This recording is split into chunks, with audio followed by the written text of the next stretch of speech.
कूजन्तं राम रामेति मधुरं मधुराक्षरम् आरुह्य कविता शाखां वन्दे वाल्मीकिकोकिलम्।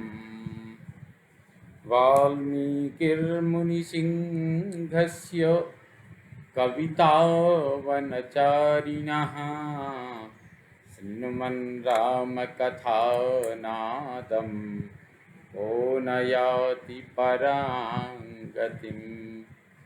यः पिबन् सततं राम चरितामृतसागरम् अतृप्तस्तं मुनिं वन्दे प्राचेतसमकल्मषम्। गोष्पदीकृतवारीशं मशकीकृतराक्षसम् रामायणमहामाला रत्नं वन्दे नीलात्मजम्। रत्नं वन्दे नीलात्मजम्। भवतां समेषां श्रीमद् वाल्मीकि रामायण पारायणोपक्रमे हार्दं स्वागतं। श्रीमतां विद्वज्जनानां धीजनानां संस्कृत संस्कृति संरक्षणे दत्तचित्तानां श्रीमद् वाल्मीकि रामायण पारायणोपक्रमे हार्दं स्वागतम् अभिनन्दनं च। इदानीं किष्किन्धाकाण्डस्य त्रयोदशः सर्गः आरभ्यते। इस सर्ग में श्री राम आदि का मार्ग में वृक्षों, विविध जंतुओं, जलाशयों तथा सप्त जन आश्रम का दूर से दर्शन करते हुए पुनः किष्किंधापुरी में जाना पहुँचना, यह सब वर्णन इस सर्ग में किया गया है। ऋष्यमुखात् सधर्मात्मा किष्किन्धां लक्ष्मणाग्रजः जगाम सह सुग्रीवो वालिविक्रमपालिताम्। लक्ष्मण के बड़े भाई धर्मात्मा श्री राम सुग्रीव को साथ लेकर पुनः ऋष्यमुख से उस किष्किंधा को चले जो वाली के पराक्रम से सुरक्षित थी। समुद्यम्य महच्चापम रामः कांचन भूषितं सरांश्चादित्य संकाशान् गृहीत्वा रणसाधकान्। अपने सुवर्ण भूषित विशाल धनुष को उठाकर और युद्ध में सफलता दिखाने वाले सूर्य तुल्य तेजस्वी बाणों को लेकर श्री राम वहां से प्रस्थित हुए।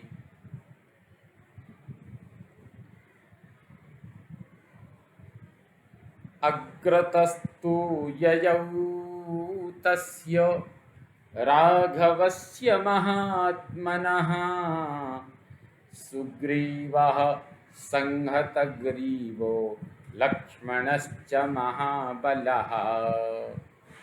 महात्मा रघुनाथ जी के आगे आगे सुगठित ग्रीवा वाले सुग्रीव और महाबली लक्ष्मण चल रहे थे।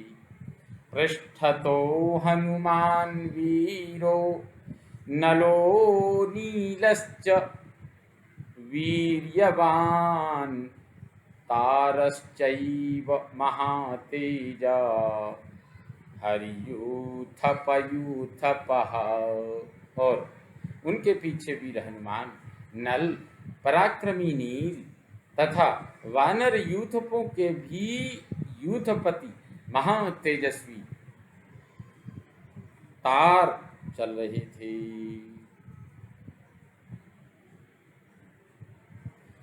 ते वीक्षमाणा वृक्षांश्च पुष्पभारावलम्बिनः प्रसन्नाम्बुवश्चैव सरितः सागरङ्गमाः कन्दराणि च शैलांश्च निर्दराणि गुहास्तथा शिखराणि च मुख्यानि दरीश्च प्रियदर्शनाः। वे सब लोग फूलों के भार से झुके हुए वृक्षों, स्वच्छ जल वाली समुद्रगामिनी नदियों और सुंदर दिखाई देने वाली जो गुफाओं, तो सुंदर दिखाई देने वाली जो कंदराएं हैं, पर्वत शिलाएं, विवरों, गुफाओं, मुख्य मुख्य शिखरों और एक से एक सुंदर गहन गुफाओं को देखते हुए श्री राम आगे बढ़े। वैदूर्य विमलैस्तोयै पद्मैश्चाकोशकुड्मलैः शोभितान् सजलान् मार्गे तटाकांश्चावलोकयन्। उन्होंने मार्ग में ऐसे सजल सरोवरों को भी देखा जो वैदूर्य मणि के समान रंग वाले, निर्मल जल तथा कमल खिले हुए मुकुल युक्त कमलों से सुशोभित थे। कौरण्डै सारसैरहंसैः वञ्जुलैर्जलकुक्कुटैः चक्रवाकैस्तथा चान्यैः शकुनैः प्रतिनादितान्। कारंडव, सारस, हंस, वंजुल, जलमुर्ग, चक्रवाक तथा अन्य पक्षी उन सरोवरों में चहचहा रहे थे। उन सबकी जो प्रतिध्वनि वहाँ गूंज रही थी। मृदु सस्पांकुराहारान् निर्भयान् वनगोचरान् चरतः सर्वतः पश्यन् स्थलीषु हरिणान् स्थितान्। स्थलों में सब ओर हरी हरी कोमल घास के अंकुरों का आहार करने वाले वनचारी हरिण कहीं निर्भय होकर चरते थे और कहीं खड़े दिखाई देते थे। इन सबको देखते हुए श्री राम आदि किष्किंधा की ओर जा रहे थे।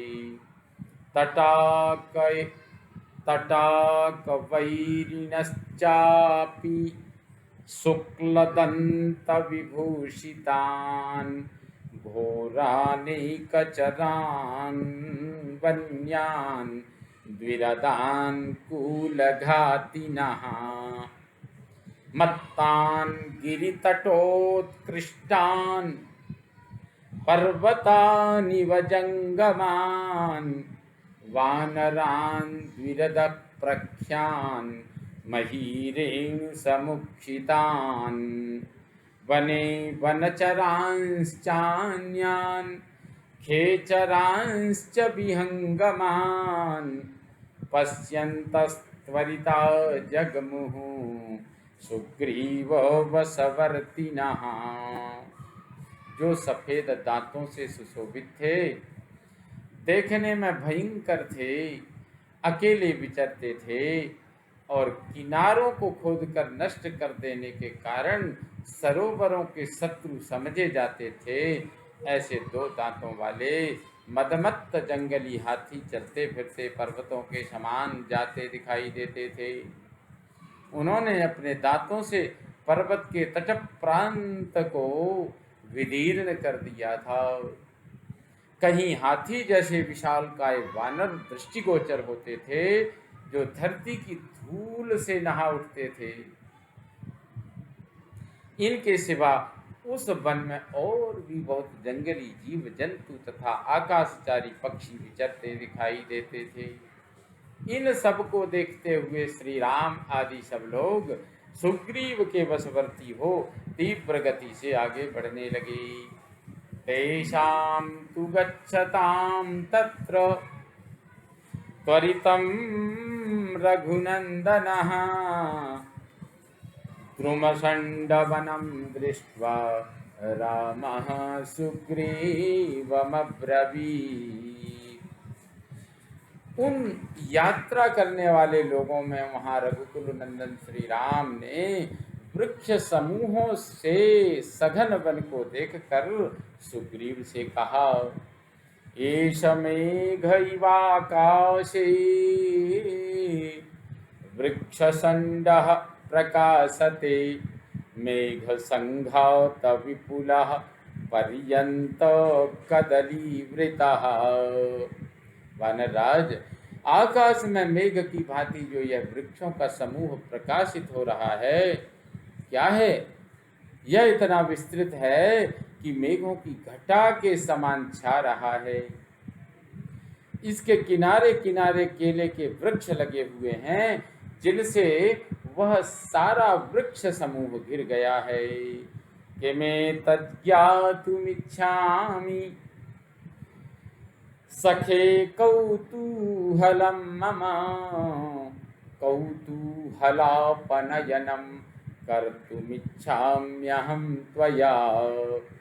सखे, यह कौन सा वन है, यह मैं जानना चाहता हूँ। इसके लिए मेरे मन में बड़ा कुतूहल है। मैं चाहता हूँ कि तुम्हारे द्वारा मेरे इस कौतूहल का निवारण हो। तस्य तद्वचनं श्रुत्वा राघवस्य महात्मनः गच्छन्नेवाच चक्षेथ सुग्रीवस्तन्महद्वनम्। महात्मा रघुनाथ जी की यह बात सुनकर सुग्रीव ने चलते चलते ही उस विशाल वन के विषय में बताना आरंभ किया। एतद् राघव विस्तीर्णम् आश्रमं श्रमनासनम् उद्यानवन संपन्नम् स्वादुमूलफलोदकम्। रघुनंदन, यह एक विस्तृत आश्रम है जो सबके श्रम का निवारण करने वाला है। यह उद्यानों और उपवनों से युक्त है। यहाँ स्वादिष्ट फल, मूल और जल सुलभ होते हैं। अत्र सप्तजनानाम मुनयः संसितव्रताः सप्तैवासन्नधः शीर्षा नियतं जलसायिनः। इस आश्रम में सप्तजन नाम से प्रसिद्ध 7 ही मुनि रहते थे, जो कठोर व्रत का पालन करने में तत्पर थे। वे नीचे सिर करके तपस्या करते थे, नियम पूर्वक रहकर जल में शयन करने वाले थे। सप्तरात्रे कृताहारा सप्तरात्रे कृताहारा वायुना चलवासिनः दिवं वर्षशतैर्याता सप्तभिः सकलेवराः। 7 दिन और 7 रात व्यतीत करके वे केवल वायु का आहार करते थे तथा एक स्थान पर निश्चल भाव से रहते थे। इस प्रकार 700 वर्षों तक तपस्या करके वे सशरीर स्वर्गलोक को चले गए। तेषामेतत्प्रभावेण द्रुमप्राकारसंवृतम् आश्रमं सुदुराधर्षम् अपिसेन्द्रैः सुरासुरैः। उन्हीं के प्रभाव से सघन वृक्षों की 4 दीवारी से घिरा हुआ यह आश्रम इंद्र सहित संपूर्ण देवताओं और असुरों के लिए भी अत्यंत दुर्धर्ष बना हुआ है। पक्षिणो वर्जयन्ते तथान्ये वनचारिणः विशन्ति मोहाद्येऽप्यत्र न निवर्तन्ति ते पुनः। पक्षी तथा दूसरे वंचर जीव इसे दूर से ही त्याग देते हैं। जो मोहवश इसके भीतर प्रवेश करते हैं वे फिर कभी नहीं लौटते। विभूषणरवाश्चात्र श्रूयन्ते सकलाक्षराः तूर्यगीतस्वनश्चापि गंधो दिव्यश्च राघवः। हे रघुनंदन, यहाँ मधुर अक्षर वाली वाणी के साथ साथ आभूषणों की झनकारें भी सुनाई देती हैं। वाद्य और गीत की मधुर ध्वनि भी कानों में पड़ती है और दिव्य सुगंध का भी अनुभव होता है। त्रेताग्नयोऽपि दीप्यन्ते धूमो ह्येष प्रदृश्यते वेष्टयन्निव वृक्षाग्रान् कपोतांगारुणो घनः। यहाँ आहवनीय आदि त्रिविध अग्नियां भी प्रज्वलित होती हैं। यह कबूतर के अंगों की भांति धूसर रंग वाला घना धूम उठता दिखाई देता है, जो वृक्षों की शाखाओं को आवेष्टित सा कर देता है। एते वृक्षा प्रकाशन्ते धूम संरक्तमस्तकाः मेघजाल प्रतिच्छन्ना वैदूर्यो गिरयो यथा।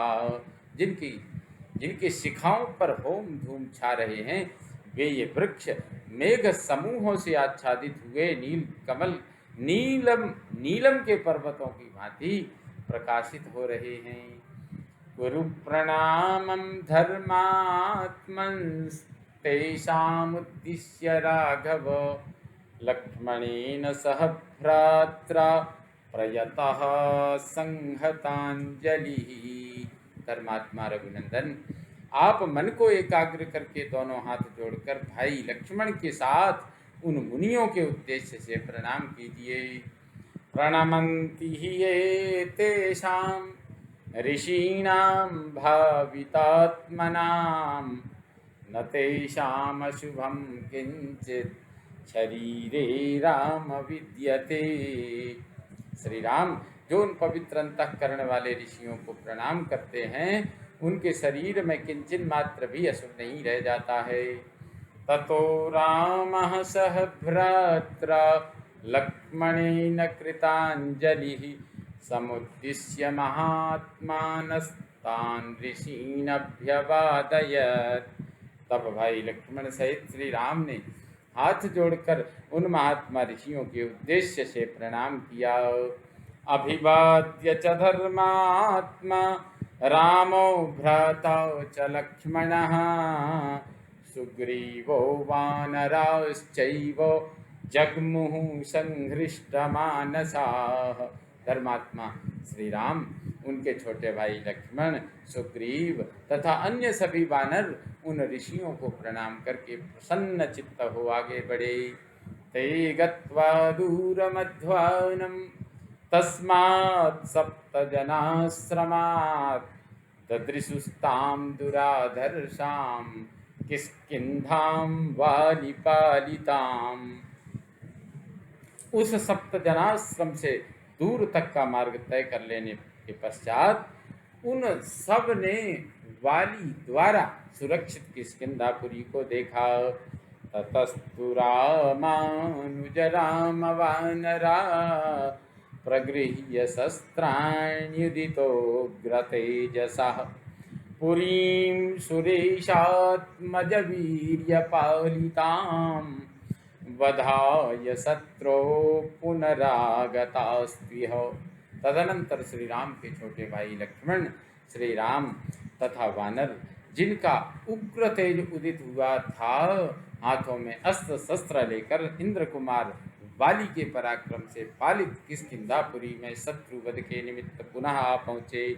इत्यार्षे श्रीमद् रामायणे वाल्मीकिये आदि काव्ये किष्किंधा कांडे त्रयोदशः सर्गः संपूर्णतां याति। ओम पूर्णमदः पूर्णमिदं पूर्णात् पूर्णमुदच्यते पूर्णस्य पूर्णमादाय पूर्णमेवावशिष्यते। ॐ शान्ति शान्ति शान्तिः। सर्वे भवन्तु सुखिनः, सर्वे सन्तु निरामयाः, सर्वे भद्राणि पश्यन्तु, मा कश्चित् दुःखभाग् भवेत्। ॐ शान्ति शान्ति शान्तिः। श्रीरामचन्द्रो विजयते सदा।